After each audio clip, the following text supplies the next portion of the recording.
If you're planning to take a cruise with MSC Cruises, then there are so many things for you to think about.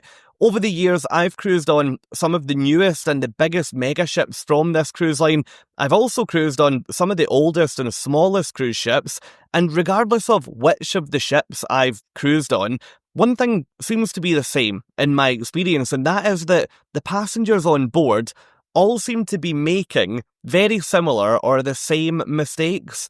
In this video today, I'm going to share with you 10 mistakes that it's really important you don't make on your next MSC Cruises cruise, in the simple hope that it can help you to get more out of your trip when the time comes.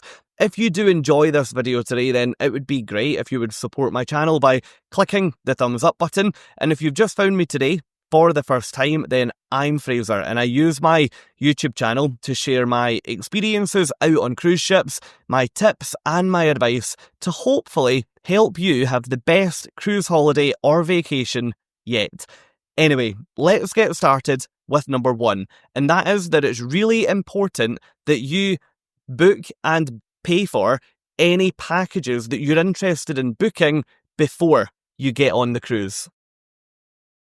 This one is so important. I meet so many people out on ships that wait until they get on board to book things like a drinks package. Did you know that by booking these things online through the MSC portal, you can quite often save between 15 and 20% just by buying it before you get onto the ship? Not only does it save you money, but it gives you one less thing to do when you get on board. It's a really clear win-win in my books, especially due to the fact that it actually saves you money. Yes, okay, I'm talking about drinks packages here, but there are so many other packages that you might want to buy on your cruise that you could just book in advance and save yourself some money.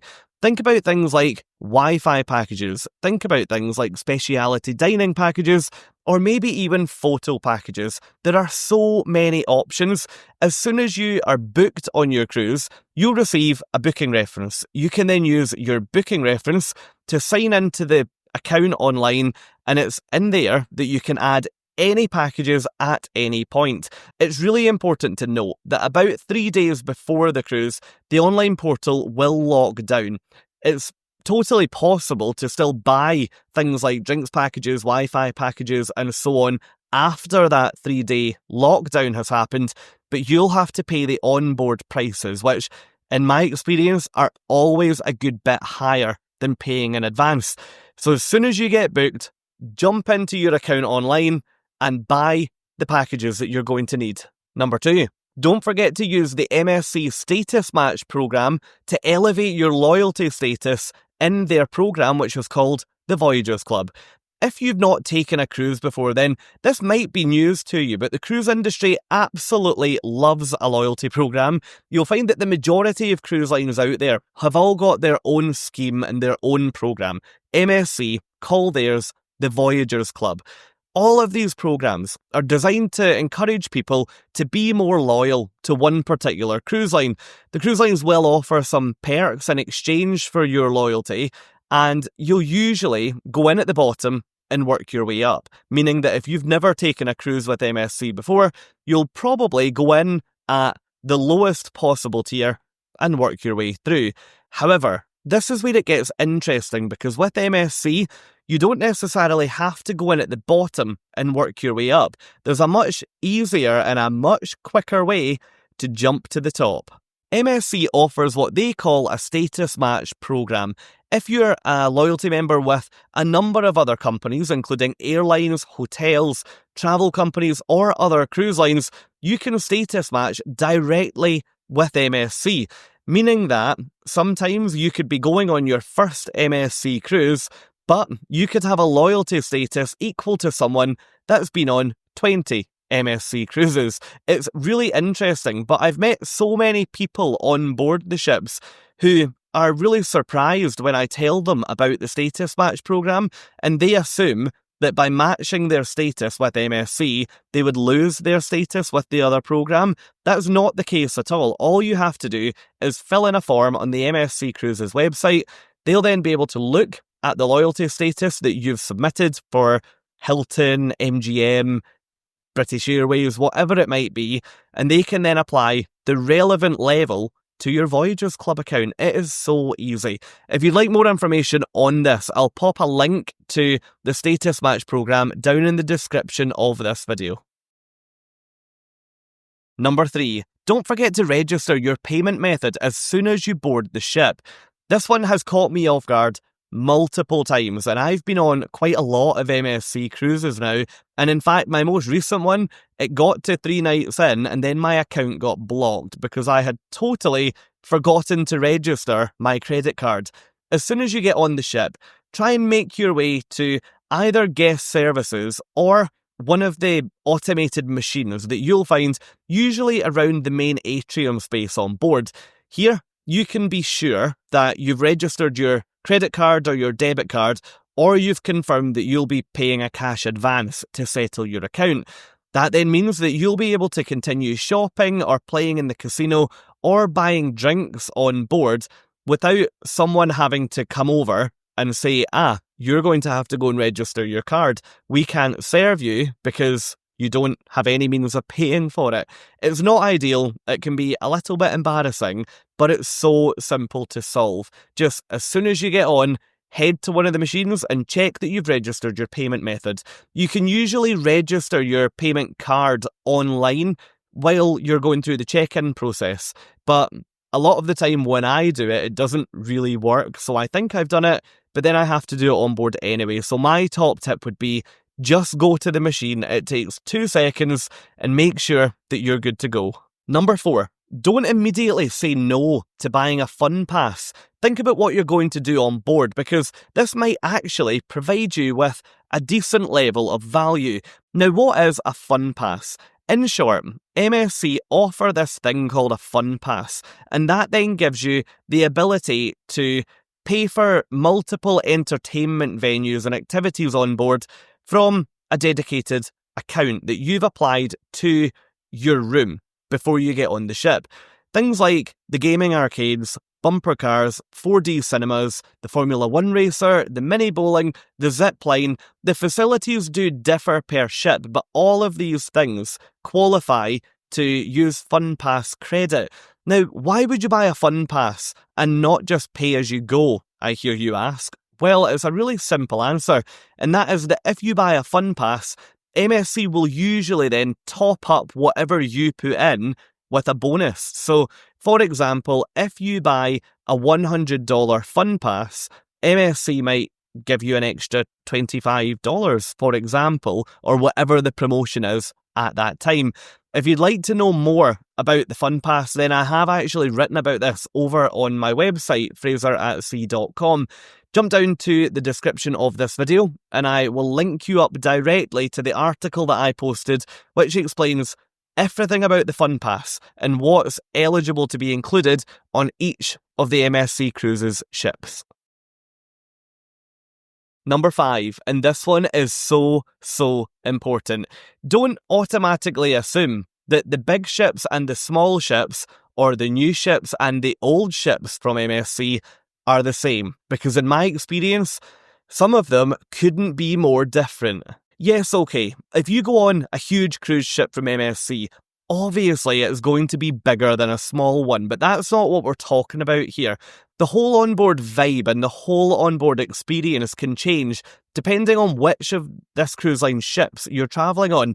For example, the big cruise ships like MSC World Europa or MSC World America are very modern. They've got lots of the mod cons that you would expect to see on a very Instagrammable and family-friendly cruise ship with loads of parties at night.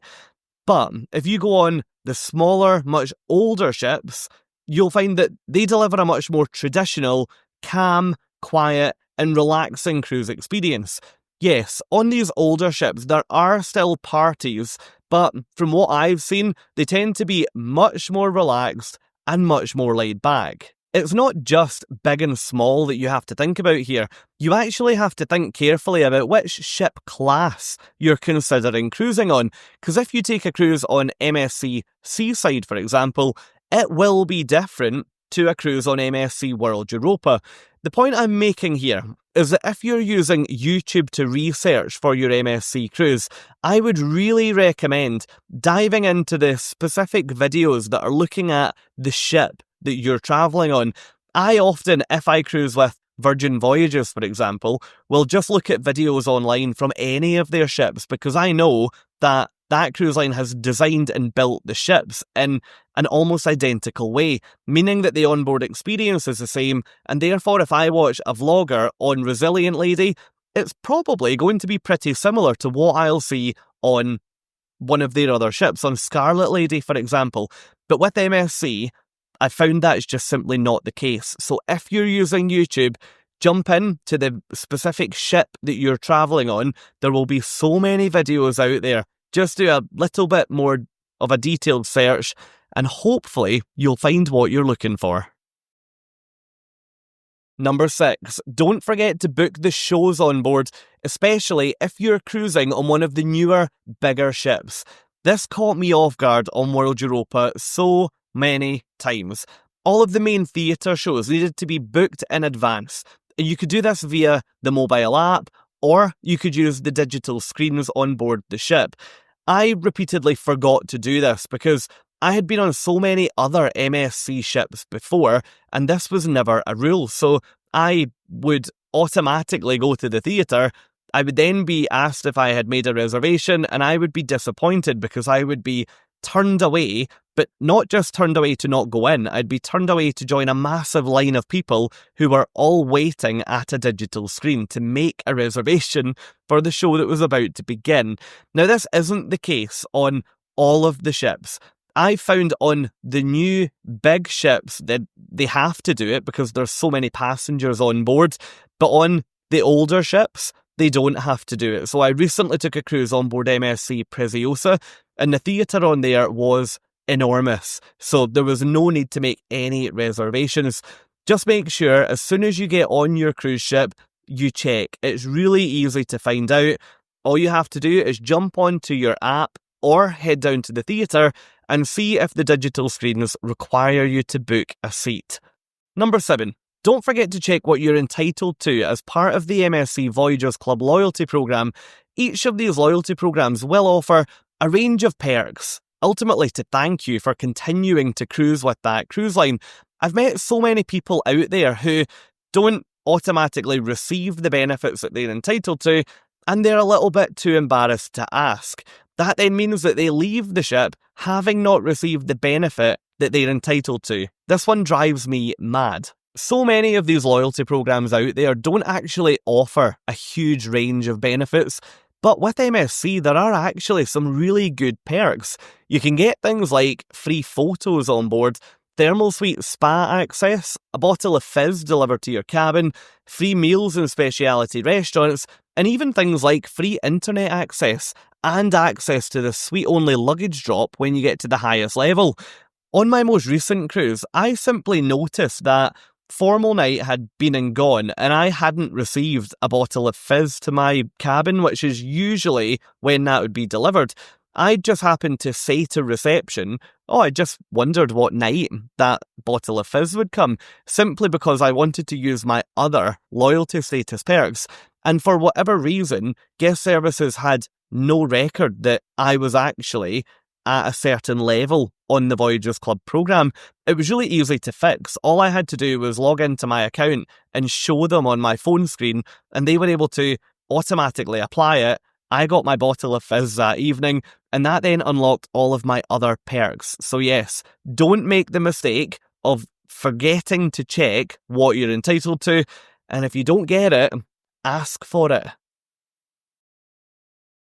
Number 8, don't forget to pack your white party outfit.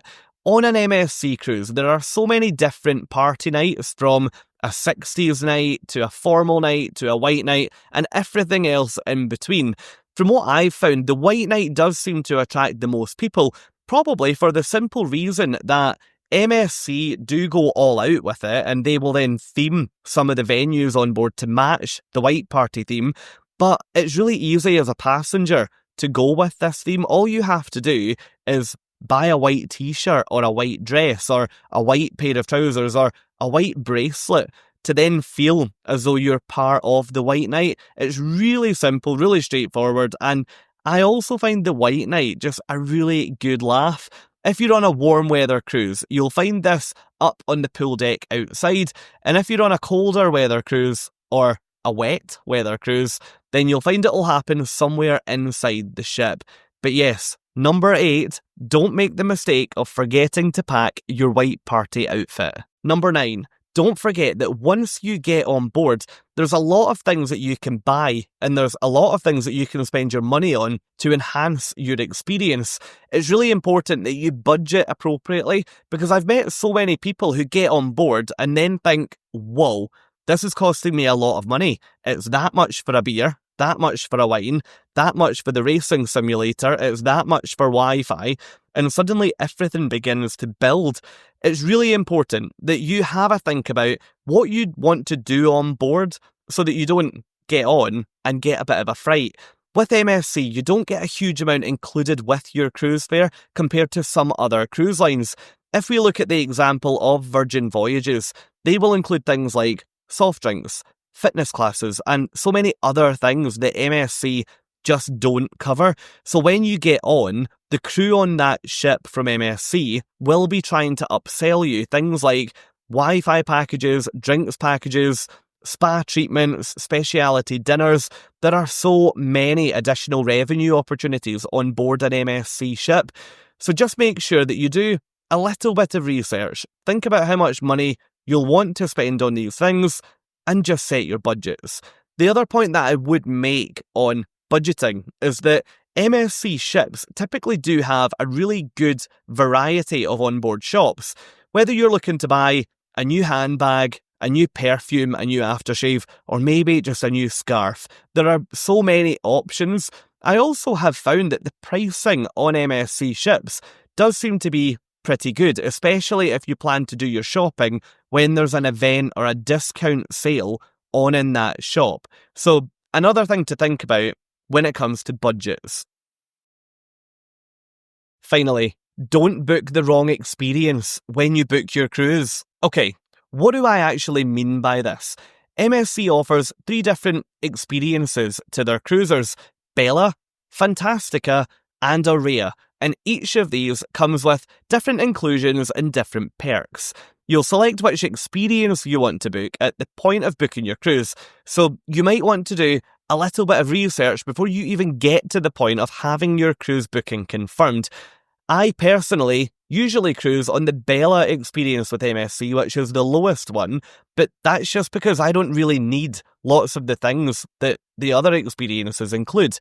For example, if you cruise with the Fantastica experience applied to your booking, you'll get things like the opportunity to choose your cabin and its location, breakfast in the cabin if you want it with free delivery, and also free delivery on the 24-hour room service menu. On the Aurea experience, you get a lot more, things like access to the thermal suite, Prosecco and chocolates in your room on arrival, anytime dining, access to the more exclusive solarium space on board, and a few other things too. It is worth thinking about what you want to do on board, because sometimes you can find it's actually cheaper for you to book the higher or more expensive experience initially that includes a lot of other perks, versus saving the money and booking the lower grade to then pay for things like solarium access, spa access, and a bottle of Prosecco, for example. So have a think, do a bit of research, and plan your time on board. And that's it. That's 10 mistakes that I find so many MSC cruisers are making out there today. I really hope you've enjoyed this video, and hopefully you'll be able to take something away to help you to plan and have the best MSC cruise yet. If you have enjoyed this video, then please do support my channel, as I mentioned earlier, by clicking both the thumbs up and the subscribe buttons. If you'd like to stay with me on the topic of MSC Cruises, then why not come and join me over in this video. Here, I board MSC Meraviglia for what was going to be an absolute bucket list cruise for me, sailing out of New York City for the first time, but it honestly felt as though everything was just going wrong. Thank you so much for watching, and I'll hopefully see you over there.